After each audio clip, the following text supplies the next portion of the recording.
selamat pagi anak-anak. Bagaimana kabar kalian? Ibu harap kalian selalu dalam keadaan sehat dan tentunya tetap semangat mengikuti pembelajaran IPA bersama Ibu Yarni. Ingat, selalu mematuhi protokol kesehatan. Anak-anak, kali ini kita akan belajar mengenai pencemaran air. Tahukah kamu bahwa air adalah salah satu sumber kehidupan di bumi? Tanpa air, kehidupan di bumi tidak dapat terjadi. Oleh karena itu, sudah sepatutnya kita untuk selalu menjaga kebersihan air. Tetapi apa yang terjadi malah sebaliknya.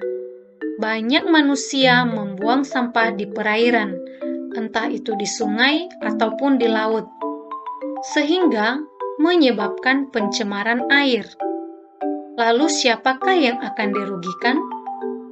Tentunya semua makhluk akan dirugikan akibat ulah manusia-manusia yang tidak bertanggung jawab. Bagaimanakah ciri-ciri air tercemar? Bagaimana kita dapat membedakannya dengan air bersih? Nah, kalian harus menyimak materi pada hari ini. Kita akan pelajari tentang ciri-ciri air tercemar, faktor penyebab pencemaran air, dampak pencemaran air, dan upaya penanggulangan pencemaran air. Kenapa kalian wajib tahu tentang materi ini?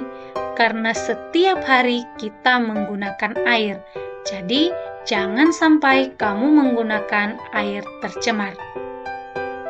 Baik anak-anak, langsung saja kita masuk ke materi pencemaran air. Ciri-ciri air yang tercemar.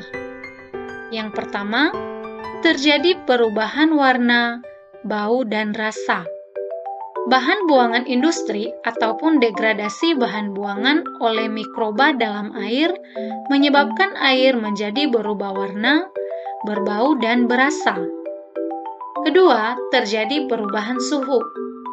Kegiatan yang menggunakan mesin-mesin berat dapat menimbulkan panas jika air hasil industri tersebut dibuang langsung ke lingkungan dan dapat menyebabkan suhu air semakin panas. Semakin tinggi suhu air, semakin sedikit kadar oksigen yang terlarut dalam air. Ketiga, terjadi perubahan pH. Air limbah yang dibuang ke perairan akan mengubah pH air dan tentu saja hal ini dapat mengganggu kehidupan organisme di dalam air. Faktor penyebab pencemaran air meliputi limbah industri, limbah rumah tangga, dan limbah pertanian. Limbah industri. Industri selain menghasilkan produk atau bahan jadi, juga menghasilkan bahan sampingan yang tidak terpakai, disebut dengan limbah. Air limbah industri cenderung berbahaya. Limbah buangan industri berupa cairan panas, berbuih, berwarna, serta mengandung asam belerang dan berbau menyengat. Jika limbah industri dibuang ke saluran air seperti sungai atau laut, akan menimbulkan pencemaran air dan merusak atau memusnahkan organisme di dalam ekosistem tersebut. Limbah rumah tangga. Limbah rumah tangga merupakan limbah yang berasal dari hasil samping kegiatan perumahan,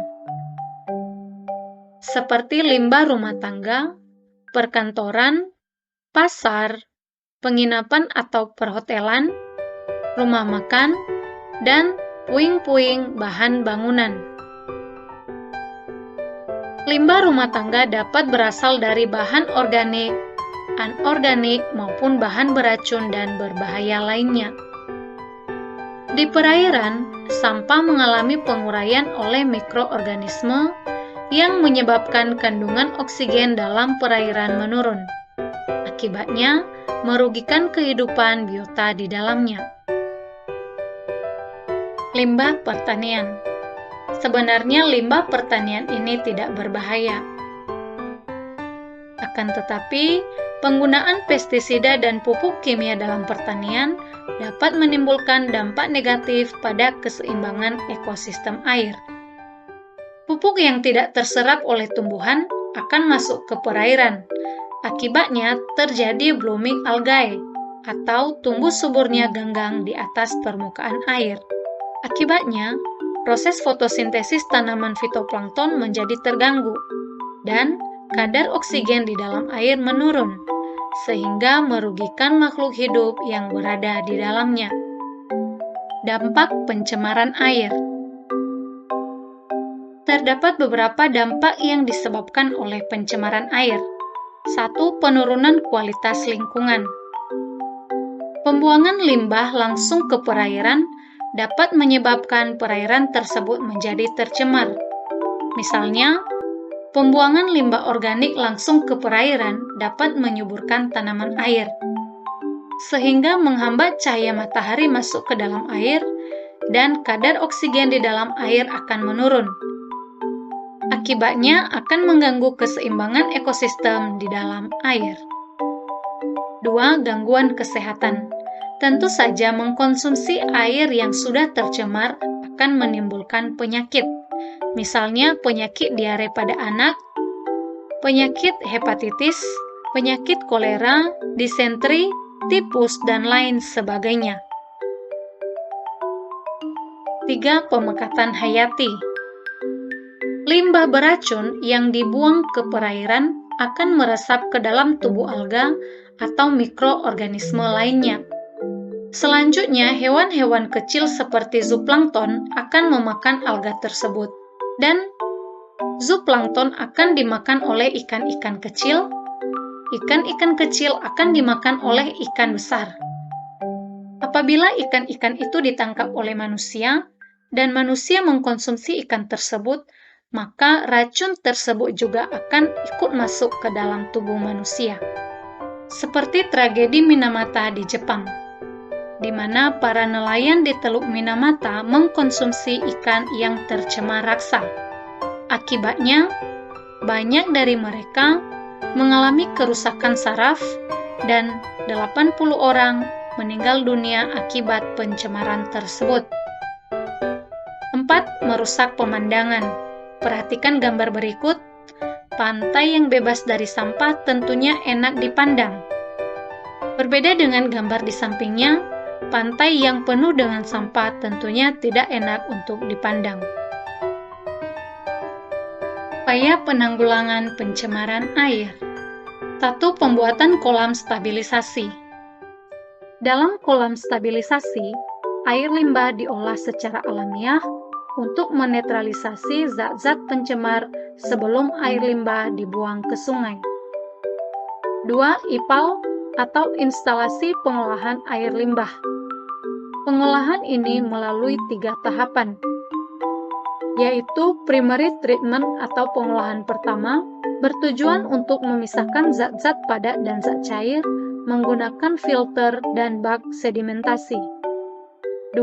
Secondary treatment atau pengolahan kedua yang bertujuan untuk mengkoagulasi, menghilangkan koloid, dan menstabilisasikan zat organik dalam limbah.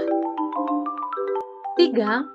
Tertiary treatment merupakan lanjutan dari pengolahan kedua, yaitu menghilangkan nutrisi dan unsur hara, khususnya nitrat dan fosfat, serta penambahan klor untuk memusnahkan mikroorganisme patogen.